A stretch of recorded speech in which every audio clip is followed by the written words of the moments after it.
कि भोले बाबा का जल चढ़ाए, मगर वो अपनी आस्था से कहते भगवान धन दौलत से खुश नहीं होते हैं, उनकी भाव से उनकी भक्ति से खुश होते हैं। तो भोले बाबा के चरणों में जाती थी और सभी जितनी सखी आप सब बैठ के जैसे हम लोग भजन कीर्तन कर रहे हैं, ऐसी सभी बहनें वहाँ गुरु बहन गुरु भाई अपना भजन कीर्तन कर रहे थे। तो बूढ़ी माँ वहाँ बैठ के सुनती थी और सुनने के बाद उसको बड़ी एक दिन दो दिन तो गई, तो थोड़ा सा उसको लोगों ने बोला है तू क्या यहाँ बैठी है, जा तू घर जा, मेरे बस की नहीं है। कहते हैं कि कोई भी मंदिर के द्वार पे आ जाए, तो चाहे वो गरीब हो, अमीर हो, बूढ़ी हो, बुजुर्ग हो, कोई भी हो, उनको भगवान की भजन सुनने का पूरा हक होता है। और उनकी भाव में जो डूब जाए, ये पता हिल रहा है, पेट ढीला है ना उसका। हिल रहा है। वो बड़े ध्यान से सुनती थी, एक दिन सुनी, दो दिन सुनी, एक दिन तो चली गई जल्दी, फिर दूसरे दिन सुनी, दूसरे दिन भी चली गई, क्योंकि उसका थोड़ा कहते हैं कि जब एक ध्यान मंदिर में मतलब ध्यान घर पे होता है तो उसको वही चिंता खाई जाती थी कि मैं यहाँ बैठी तो अगर मेरे घर का काम रुका होगा, मेरी बहू ये बताइए काम तो रखो रुका होगा।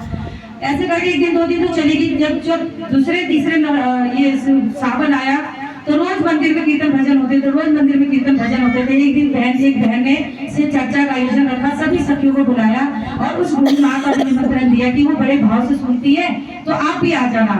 तो वो बड़ी खुश हुई कि मेरे को चलो किसी ने तो मुझे बुलाया, वो गई, उससे जो जुड़ा मिला। तो एक दो अपने बेटे से पैसे मांगे, नहीं दिया उसका बेटे ने, अरे तू क्या करेगी बूढ़ी है, क्या करेगी, जा ऐसी बैठ जा। अपनी बहू से पैसे मांगे, नहीं दिए, उसकी बहू ने वो भी नहीं कहा कि जा तू ऐसी जाके बैठ जाना, क्या करेगी प्रसाद ले जाकर, तेरे हाथ में प्रसाद कौन लेगा। तो क्या करी, फिर भी उसका मन नहीं माना। एक किराने की दुकान में गई, किराने वाले से बोली कि भैया मुझे ना 5 रुपए की मिश्री दे दो और 5 रुपए की मूंगफली दे दो, मैं अपने भोले बाबा का भोग लगाने के लिए लेके जा रही हूँ। कहेगी तू पागल है, भोले बाबा का 56 फल का भोग लगता है, खीर का भोग लगता है, इतने फल फ्रूट चढ़ते होते हैं, ये 5 रुपए मूंगफली और 5 रुपए मिश्री से भोले बाबा खुश होंगे। जा जा कुछ नहीं होता इससे। कह रहे कोई बात नहीं, मुझे 10 रुपए की सामान दे दो और मैं अपने भोले बाबा को भोग लगाऊंगी। तो एक उधर से एक भोले बाबा गुजर रहे थे, बोले कह रहे भाई तुझसे बगानी तो रही है, दे दे, तेरा क्या जाता है, वो चाहे कुछ भी चढ़ाए। उस भोले बाबा का सुंदर भोले बाबा कोई और नहीं थे, भोले बाबा का रूप धर के वो दुकान वाले को समझाने आए थे कि भाई तू इसको क्यों मना कर रहा है, तो दे दे। उसने 10 रुपए, वो बूढ़ी माँ ने 5 रुपए की मूंगफली, 5 रुपए की ये मिश्री लेकर भोले बाबा के मंदिर में गई। बोली कि हे बहन, आप इतना प्रसाद का भोग लगा रहे हो, मेरे बाबा के लिए ये मैं 10 रुपए का प्रसाद लाई हूँ, ये भी मेरे भोले बाबा का भोग लगा दो। बोले कि इतना 56 प्रकार का भोग लगा हुआ है और तेरी ये 5 रुपए की मूंगफली और 5 रुपए की ये मिश्री से मैं भोले बाबा को भोग लगाऊंगी, तू बेइज्जती कर रही है प्रसाद का। बोले कि नहीं नहीं, ये ले तू अपने प्रसाद अपने पास ही रख, जब कीर्तन हो जाएगा तब आना, मैं तेरे को प्रसाद दूंगी, बहुत सारा प्रसाद दूंगी घर बांध के। तो बोले कि नहीं नहीं, मेरा भी भोग लगा दो, मेरे भोले बाबा का मन है उनको भोग लगाने का। तो कोई नहीं सुना, उसमें से एक बालक था, छोटा सा एक बालक था। उस बालक ने जाकर चुपके से उसका थैली उठाया और मंदिर में रख दिया, जो कोई देखेगा।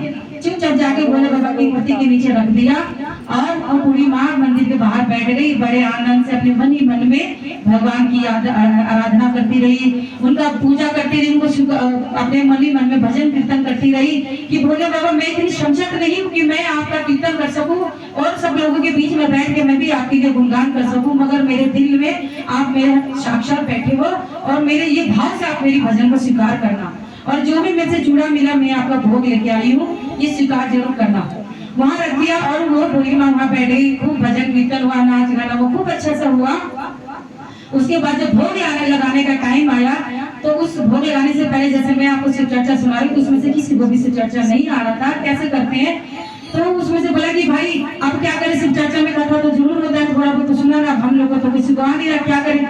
तो बोले कि चलो कोई बात नहीं, ऐसे छोड़ देते। उसमें से जो बालक था जो प्रसाद चढ़ाया, उसने बोला कि अरे वो बूढ़ी माँ बैठी, उनको बुला लो, वो सुना देंगे, अरे वो उसके कपड़े गंदे हैं, वो क्या बीच में बैठेगी। तो बोले कि कोई बात नहीं है, भगवान कपड़े रहते नहीं देखते, आप बुला लो उनको बुलाए। बूढ़ी माँ वहाँ बैठी, बोले कि माता जी आप भोले बाबा का 2 भजन गाओ, आपको जो भी अच्छा लगता है भजन गाओ और उनको ही बाबा का 2 कथा सुना दो। उन्होंने ऐसा कथा वो बैठे वहाँ पे और भोले बाबा की भक्ति करने लगी, कीर्तन करने लगी और कथा सुनाने लगी।